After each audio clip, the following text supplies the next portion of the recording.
नमस्कार, स्वागत है आपका गार्गी क्लासेस पे। मेरा नाम है अंकित शर्मा।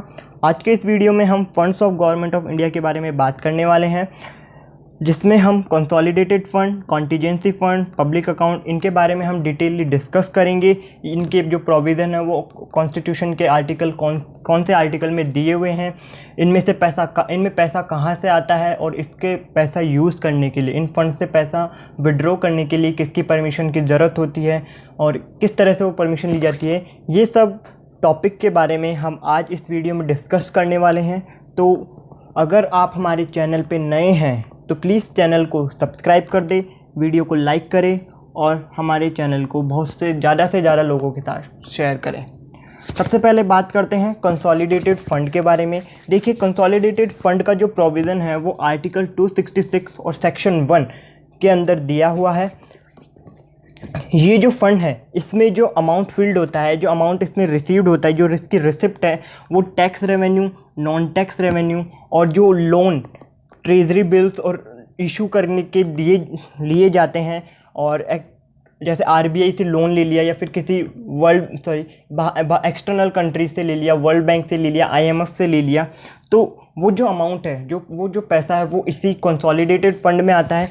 इसी के साथ में अगर गवर्नमेंट ने किसी को, यूनियन गवर्नमेंट ने, सेंट्रल गवर्नमेंट ने अगर किसी को लोन दिया है, किसी स्टेट को लोन दिया है, तो अगर उसका रीपेमेंट हो रहा है तो वो जो पैसा है वो भी हमारा कंसोलिडेटेड फंड में ही आता है। टैक्स रेवेन्यू जैसे हो गया हमारा प्रोडक्शन टैक्स हो गया, सेल्स टैक्स हो गया, जीएसटी हो गया, ये सारा हमारे टैक्स रेवेन्यू में आ जाता है। और नॉन टैक्स रेवेन्यू जैसे कि किसी के मतलब डिविडेंड मिल गया, हमने, गवर्नमेंट क्या करती है कि बहुत से शेयर्स होल्ड करके रखती है प्राइवेट में और सेमी प्राइवेट एंटरप्राइजेस में, तो उससे जो डिविडेंड रिसीव्ड हुआ है वो हो गया, या फिर प्राइवेट एंटरप्राइजेस से उसको जो प्रॉफिट हो गया, वो जो पैसा है वो भी कंसोलिडेटेड फंड में ही आता है। या फिर किसी से इंटरनली लोन ले लिया, आरबीआई से लोन रिसीव कर लिया, सेंट्रल गवर्नमेंट ने आरबीआई से पैसा ले लिया, तो वो जो पैसा है वो भी कंसोलिडेटेड फंड में ही आता है।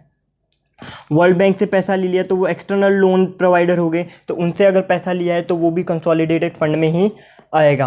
और अगर गवर्नमेंट ने किसी को पैसा या फिर किसी स्टेट को पैसा दिया है या फिर उसको लोन दिया है, तो उसका जो अमाउंट है रिसीव्ड होता है वो भी इसमें ही आता है। ये तो बात हो गई कि कंसोलिडेटेड फंड की रिसिप्ट, मतलब उसमें से वो फिल्ड कैसे किया जाता है। अब बात कर लेते हैं कुछ इंपॉर्टेंट पॉइंट्स के बारे में।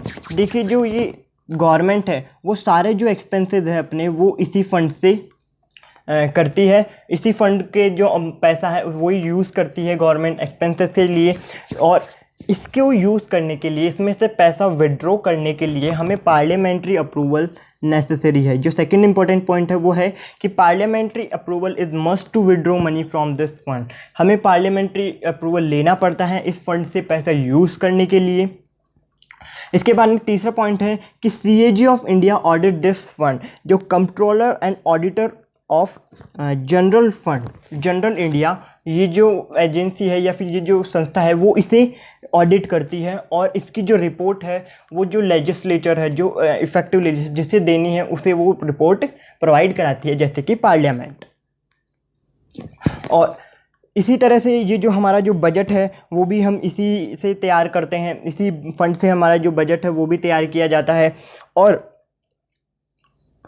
जो पैसा है, इसमें से जो मेन बातें याद रखने की है वो ये हैं कि पैसा कहाँ से आता है। पैसा आता है टैक्स रेवेन्यू से, नॉन टैक्स रेवेन्यू से, लोन जो अगर किसी से लिया है या फिर किसी को लोन दिया है तो उसका पेमेंट जो रिसीव्ड हो रहा है तो वहाँ से तो पैसा आ जाता है। और इसमें से पैसा यूज़ करने के लिए, इसके अंदर से पैसे को विड्रॉ करने के लिए पार्लियामेंट्री अप्रूवल मस्ट है। और इसका जो प्रोविज़न है वो आर्टिकल नंबर 266 ऑफ सेक्शन 1 में दिया गया है कॉन्स्टिट्यूशन के। तो आई होप आपको कंसोलिडेटेड फंड समझ में आ गया होगा। अब हम अगले फंड की तरफ बढ़ते हैं, वो है पब्लिक अकाउंट। सॉरी, यहाँ पे फंड की जगह अकाउंट आएगा। देखिए, नाम से समझ लीजिए पब्लिक अकाउंट। पब्लिक अकाउंट मतलब पब्लिक का अकाउंट। देखिए, इसके बारे में जो इसका जो प्रोविज़न है वो आर्टिकल 266 और सेक्शन 2 में दिया गया है कॉन्स्टिट्यूशन के में। इसमें जो पैसा आता है वो एक तरह से पब्लिक है वो अपना पैसा गवर्नमेंट के पास जमा कराती है, चाहे वो पीएफ की फॉर्म में हो या फिर कोई सेविंग अकाउंट खुलवा लिया हो गवर्नमेंट से। तो इसमें जो गवर्नमेंट है वो बैंक का रोल प्ले करती है, मतलब गवर्नमेंट यहाँ पर एक तरह से बैंक है और जो पब्लिक है वो उसमें पैसा डिपॉजिट कराती है। इसमें होता क्या है कि जो हमारी जो पैसा है वो पब्लिक से आता है, तो इसके लौटाने के लिए, मतलब पब्लिक का पैसा है तो पब्लिक जब चाहे उसे डिमांड भी कर सकती है रिटर्न करने की, उसे दोबारा मांग भी सकती है, या फिर हो जाता है कभी कभी पीएफ होता है या फिर एफडी करा ली गवर्नमेंट के साथ तो वो मैच्योर हो जाती है, तो उस टाइम पर पैसा उसे वापस देना पड़ता है। तो इसके लिए आपको ज़रूरी थोड़ी ना पार्लियामेंट्री बुलाओगे फिर बिल पास होगा फिर आपको पैसा दिया जाए, ऐसा कुछ नहीं होता।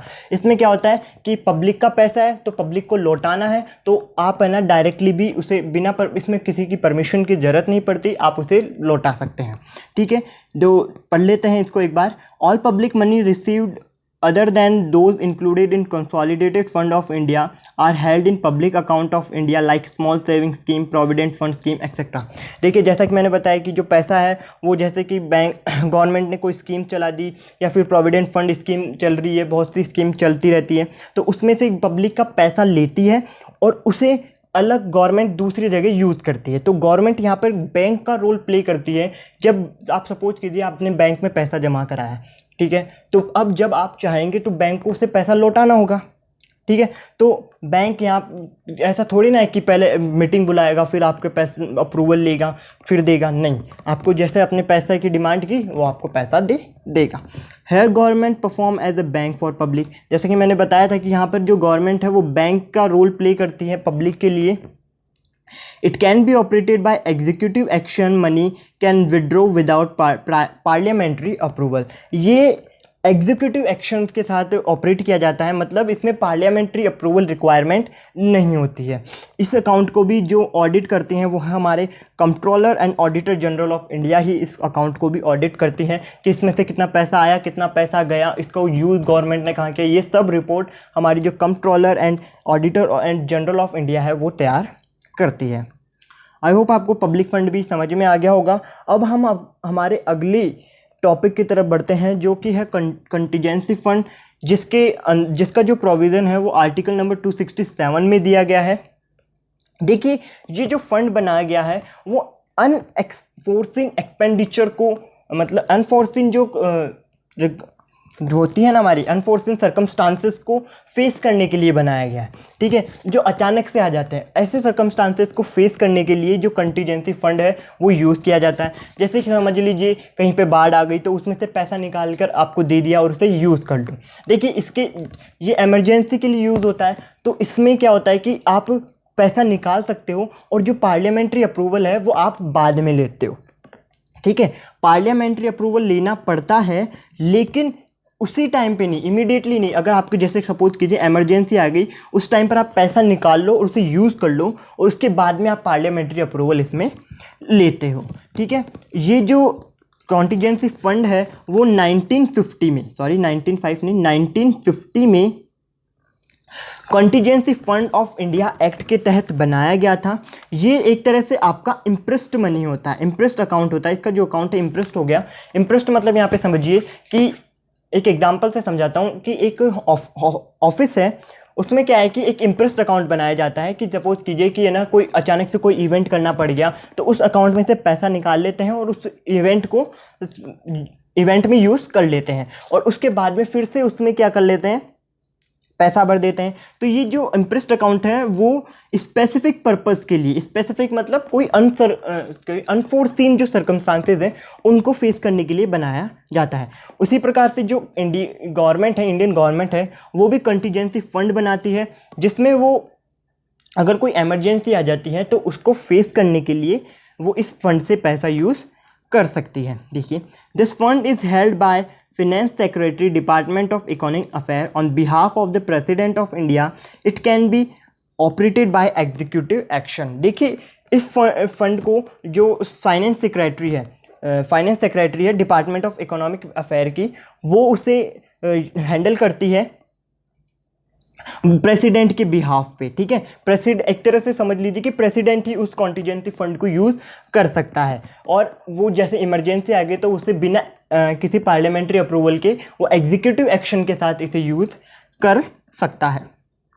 देखिए इट कॉरप्स इज ₹500 करोड़। देखिए एक ये तरह से गुल्लक समझ लीजिए जिसके अंदर आप 500 करोड़ रुपए इकट्ठा करके रखते हैं। देखिए ये जो अमाउंट है वो पहले तो 2005 से पहले ये जो कॉरप्ट अमाउंट था वो 50 करोड़ था, लेकिन अब इसे इंक्रीज करके 500 करोड़ तक कर दिया गया है।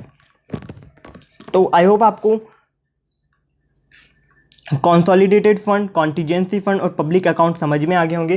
कंसोलिडेटेड फंड क्या? कंसोलिडेटेड फंड के बारे में आर्टिकल नंबर 266 सेक्शन 1 में दिया गया है। इसमें जो पैसा आता है वो हमारा non tax revenue, tax revenue या फिर कोई लोन ले लिया किसी एक्सटर्नल कंट्री से, एक्सटर्नली जो लोन लिया या फिर इंटरनली आरबीआई से लोन ले लिया, तो उससे ही तो ये जो पैसा है वो तो इसमें आ जाता है। और इसको यूज़ करने के लिए पार्लियामेंट्री अप्रूवल की ज़रूरत होती है और CAG ऑफ इंडिया इसको ऑडिट करता है। कॉन्टीजेंसी फंड क्या है? कॉन्टीजेंसी फंड एक इमरजेंसी फंड की तरह होता है जिसको इमरजेंसी में हम यूज़ करते हैं। इसके लिए आप एग्जीक्यूटिव एक्शन के साथ इसमें से पैसा विड्रॉ कर सकते हैं। और यहाँ पर क्या होता है कि पार्लियामेंट्री अप्रूवल चाहिए होता है लेकिन वो बाद में लिया जाता है। मीन्स आप पहले उस सिचुएशन को फेस कर लो, उसके बाद में वो जो अप्रूवल है वो आप बाद में ले लो, ठीक है। इसके बाद में पब्लिक अकाउंट, पब्लिक अकाउंट के बारे में आर्टिकल नंबर 266 सेक्शन 2 में दिया गया है। इसमें क्या बताया गया है कि जो पैसा है वो पब्लिक का है तो पब्लिक जब चाहे उसे ले सकती है और जब इसमें चाहे उसमें से डिपॉजिट करा सकती है। तो आई होप आपको ये जो वीडियो है वो पसंद आई होगी और प्लीज़ चैनल को सब्सक्राइब करें, शेयर करें और लाइक करें। Thank you so much.